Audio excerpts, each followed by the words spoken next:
Ban अल-अक़वामी police जनूबी कोरियाई crypto founder do Kuan के पीछे है। क्या वो क्रिप्टो के सबसे बड़े फ्रॉड हैं?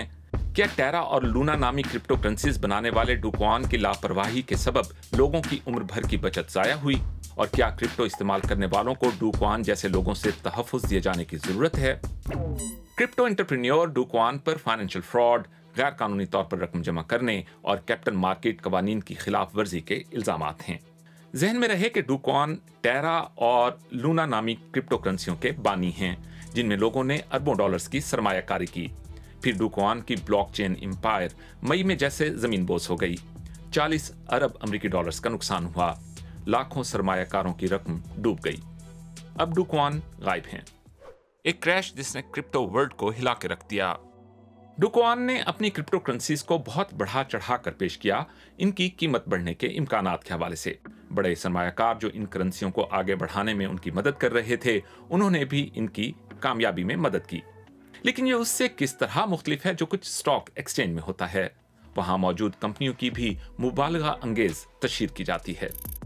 लोग अपनी मसनूआत की तशहीर करते हैं क्योंकि वो इनका कारोबार है, लिहाजा वो इसे एक तरह से अपनी जिम्मेदारी समझते हैं कि वो लोगों में अपनी मसनूआत के लिए मोहब्बत पैदा करें। लेकिन इसको इंतहा तक ले जाना गलत है, क्योंकि आप बहुत ज्यादा फायदे का वादा कर लेते हैं मगर उसको मुमकिन बनाना मुमकिन नहीं। टेरा ट्रेडर्स को 20% तक सालाना मुनाफे का लालच दिया गया था।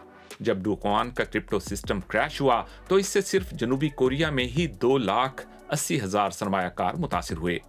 कुछ तो अपनी जिंदगी भर की जमा पूंजी से महरूम हो गए।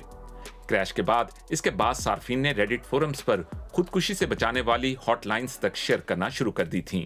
अंदाजा है कि इस क्रैश के सबब आलमी क्रिप्टो मार्केट में 500 बिलियन अमेरिकी डॉलर्स का नुकसान हुआ। शायद उसने इसे कुछ ज्यादा ही बड़ा चढ़ाकर पेश कर दिया, लेकिन जब आप बहुत ज्यादा सालाना मुनाफे की बात करते हैं तो लोग इसे खरीदना चाहते हैं। लिहाजा यही वो जगह है जहां से एजुकेशन का किरदार आता है कि ये लोगों की जरूरत है कि वो पहले ये तहकीक कर लें कि वो क्या खरीद रहे हैं। लोगों ने समझा कि ये महफूज होगा क्योंकि टेरा एक स्टेबल कॉइन था। इसका मतलब है कि इसमें बहुत ज्यादा फर्क नहीं पड़ना चाहिए। स्टेबल कॉइन आमतौर पर किसी असल करेंसी से जुड़े होते हैं, लेकिन टेरा का इस्तेहकाम एक एल्गोरिदम के जरिए यकीनी बनाया गया था जो किसी असल करेंसी से जुड़ा हुआ नहीं था, बल्कि एक और क्रिप्टो करेंसी लूना से था। टेरा लूना का निजाम बहुत बड़े पैमाने पर पैनिक सेलिंग के सबब जमीन बोस हो गया। क्या क्रिप्टो में कवायद व ज़वाबित की जरूरत है? इक्तिसादी हुकाम ने स्टेबल कॉइन के लिए मरकजी कवायद व ज़वाबित की जरूरत पर जोर दिया है, लेकिन ये चीज ब्लॉकचेन के मरकजी तस्वुर के ही खिलाफ दिखाई देती है, यानी एक ऐसा डिसेंट्रलाइज्ड पब्लिक नेटवर्क जिसके बारे में फैसला साजी उस कम्युनिटी के अरकान ही करेंगे, ना कि रियासत। अमेरिका और यूरोपीय ममालिक से बाहर के ज्यादातर एक्सचेंजेस खुद ही मामलात चलाते हैं और ये काम अच्छा कर रहे हैं। मेरा ख्याल है कि हमें इससे ज्यादा हुकूमती कवायद की जरूरत नहीं, हमें बस ज्यादा एजुकेटेड कम्युनिटीज की जरूरत है। गुज़श्ता चंद बरसों के दौरान क्रिप्टो से जुड़े स्कैम्स सरमायाकारों के अरबों डॉलर्स नुकसानात का सबब बने।